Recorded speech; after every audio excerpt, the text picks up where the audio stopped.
से बोलो, डांटो मत। तो पूछ रहे हो कि ऑर्डर मार रहे हो? है भाई, सत्संग की महिमा क्या है? ठीक है, सत्संग की महिमा सुनना है कि देखना है? सुनना है। देखना नहीं है? देखना नहीं है? बोलो, देखना है कि सुनना है? सुनना है। देखना नहीं है? देखना भी। पहले सुनना है कि देखना है? सुनना है। फिर सुन के देखना है। क्या देख के? ठीक है, बैठो, सत्संग की महिमा बताते हैं। सत्संग की आधी घड़ी, सुमरन बरस 50, वर्षा वर्षे एक घड़ी, अरट फिरे 12 मास। यही प्रश्न नारद जी ने पूछा था भगवान विष्णु जी से। एक बार भगवान से दर्शन करने के लिए, विष्णु भगवान के दर्शन करे नारद जी गए, पर मां लक्ष्मी माता अकेली बैठी थी। मां से पूछा प्रभु कहाँ है? कहा कि प्रभु तो त्रिलोकी नाथ है, गए होंगे कहीं, अपने भक्त ने पुकारा होगा। ध्यान से सुनो, अब सत्संग की महिमा तो पूछ लिया, लेकिन इधर इधर देख रहा है, इधर पूछ रहा है। सुनो, बैठो और सामने देखो। सत्संग सावधानी से सुनना चाहिए, कम से कम इतनी सावधानी से सुनना चाहिए जैसे निंदा सुनते हो अपनी। कोई निंदा कर रहा हो तो कौन क्या कह रहा है, वह क्या कह रहा है। अगर दीवार के उस तरफ खड़ा हो तो चिपक जाएंगे कान दीवार के अंदर। लोक में नहीं, बैकुंठ लोक में नहीं, पाताल में नहीं, आकाश में नहीं, योगियों के पास नहीं, तो फिर कहाँ है? घूमते घूमते आ गए अमन कुआं जयराम जी की। फिर देखा कि जो शांत बैठे हैं, बिल्कुल शांत, जैसे अभी आप ध्यान कर रहे थे ना, तो बस ऐसे ध्यान में शांत होकर जो बैठता, बिल्कुल निर्विचार होके, उसके हृदय में भगवान विराजते हैं। उसको आनंद आने लगता, वो आनंद ही भगवान है। शांति, आनंद, प्रेम। तो फिर जब सत्संग पूरा हुआ तो नारद जी ने भगवान से पूछा, भगवान आप इस सत्संग में आ गए और वैकुंठ को छोड़ के, ऐसा तो क्या सत्संग में है? तो बोले, नारद जी से कहा भगवान ने कि क्या महिमा है सत्संग की, बताऊं, सुनाऊं, दिखाऊं? बोले हाँ। तुम बोलते ना हाँ, तो उन्होंने कहा हाँ। क्या बोला? जोर से बोलो। हाँ। खाना खाओगे? पानी पियोगे? सो जाओगे?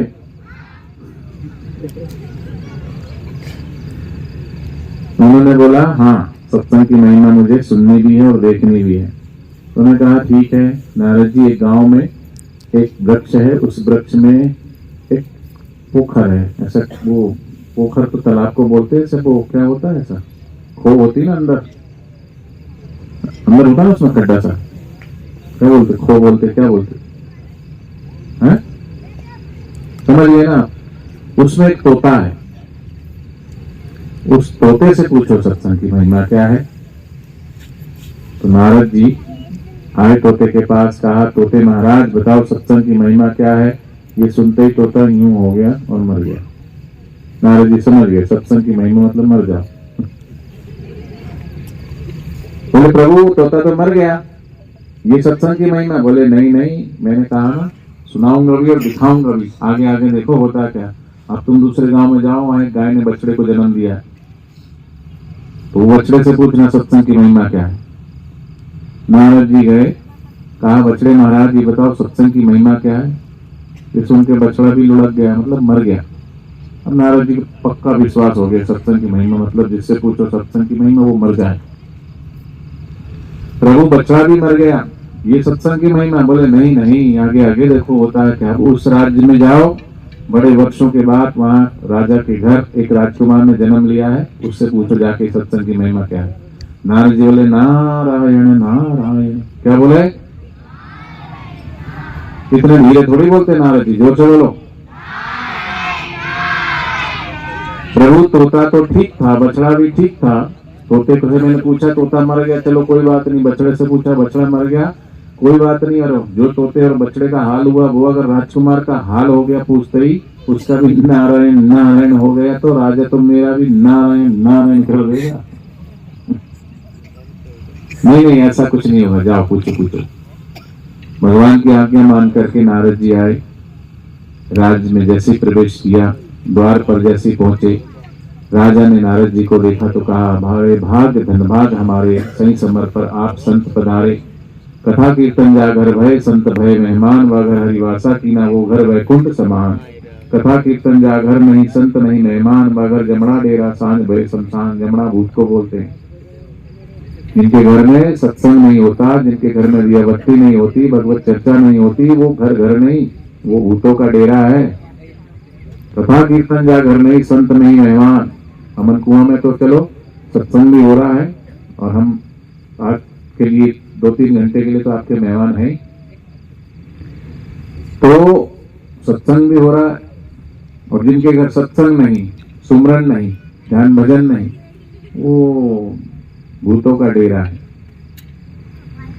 नारद जी गए तो महाराज प्रणाम किए, दंडवत प्रणाम पहले दंडवत करते थे, आज भी दंडवत करते हैं। तो दंडवत माने डंडा को छोड़ो तो कैसे गिर जाते हैं, तो दंडवत प्रणाम किया राजा ने।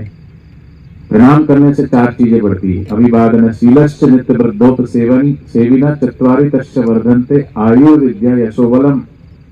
आयु बढ़ती, विद्या बढ़ती, यश और बल बढ़ता है। प्रणाम किया, कुशल क्षेम पूछा, नारद जी का आदर सत्कार किया, अतिथि सत्कार जो भी होता है, और बोले हमारे घर पधारे सही समय पे। बहुत वर्षों के बाद इकलौती संतान ने जन्म लिया है, लगभग 20 वर्ष के बाद आप समय पे आए हो, सही समय पे उस राजकुमार को आशीर्वाद दीजिए।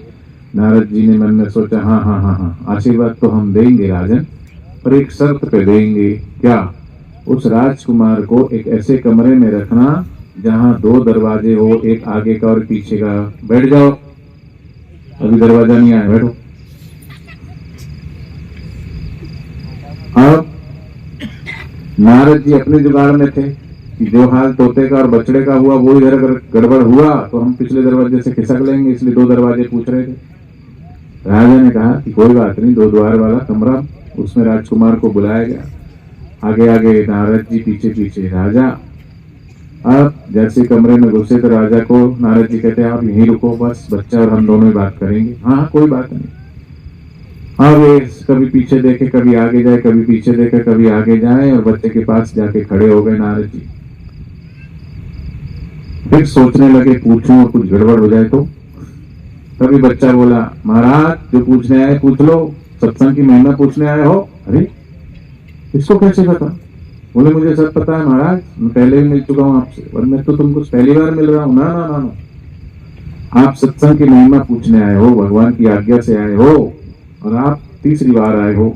मुझे मतलब, बोले मैं पहली बार जब तोता योनि में था तब भी आप आए थे, आपने सत्संग की महिमा पूछी थी, सत्संग का सत शब्द सुनते मेरी मृत्यु हो गई और मुझे सदगति मिली, दुर्गति नहीं। संत के दर्शन से, कबीरा दर्शन साधु के साहिब आवे याद, लेखे में वही घड़ी बाकी के दिन बाद। संत दर्शन प्रभु स्मरण से अगर प्राण निकलते हैं तो हमारी दुर्गति नहीं सदगति होती है, और संसार के चिंतन से, इच्छाओं और कामनाओं और वासनाओं से अगर शरीर से प्राण छूटते हैं तो फिर संसार में उसी हिसाब से गति होती है। आपके दर्शन और सत्संग के सत शब्द सुनते ही मैं फिर बछड़े की योनि, गाय और योनि पवित्र मानी जाती है, बछड़े की योनि में आया, और फिर आपके दर्शन और सत शब्द सुनने से बछड़े की योनि से भी मुक्ति मिली। और ये सत्संग और साधु दर्शन का ही प्रभाव है कि मैं इकलौते राजकुमार के रूप में छत्रपति सम्राट के घर मेरा जन्म हुआ है। देखो महाराज, ये सत्संग की महिमा है। पर गुरुदेव कहते हैं, शास्त्र कहते हैं, तात स्वर्ग अपवर्ग जिमी धरी तुला एक अंग तुल न ताहि सकल मिले, जो सुख लव सत्संग सियावर रामचंद्र की। स्वर्गलोक, पृथ्वीलोक, पाताल लोक, तीनों लोकों का सुख एक तराजू के पल्ले में रखिए, और सत्संग के आदि नहीं, आदि में पुण्या, उसका सुख एक पल्ले में रखिए, फिर भी सत्संग के सुख का पल्ला भारी रहेगा। ये सत्संग की महिमा है। जयराम जी की बोलना पड़ेगा। ठीक है भाई, खड़े हो जाओ जिसने प्रश्न पूछा था।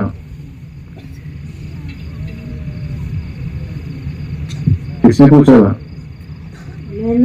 मैंने क्या पूछा था? सत्संग की महिमा क्या है? तो आप समझ में आ गया? हाँ, अच्छी महिमा बताई कि नहीं? अच्छी बताए। ठीक है, तो इससे क्या सीखा तुमने?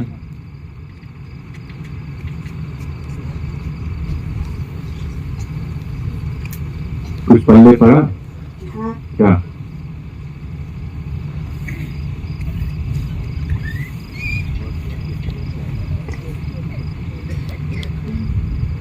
नहीं पता।